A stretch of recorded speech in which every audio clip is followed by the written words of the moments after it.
Today we installed Vim Editor for the Windows system.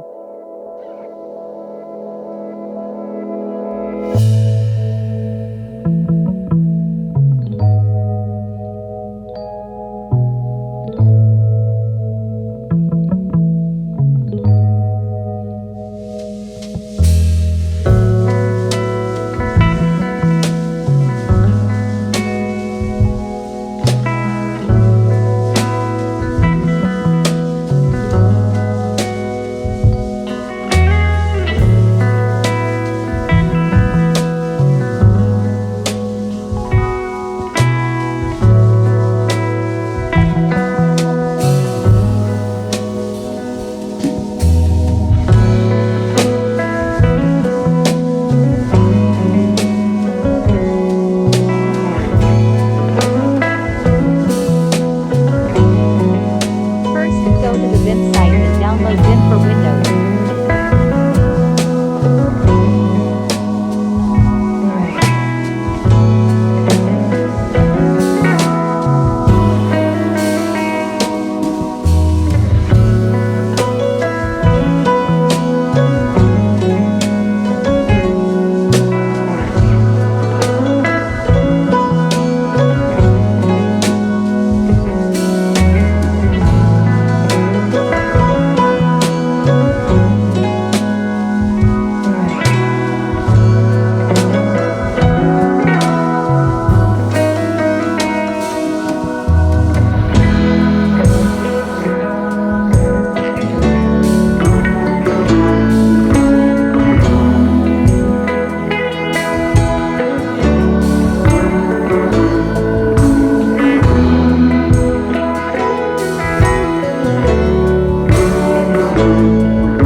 Subscribe our channel for more learning.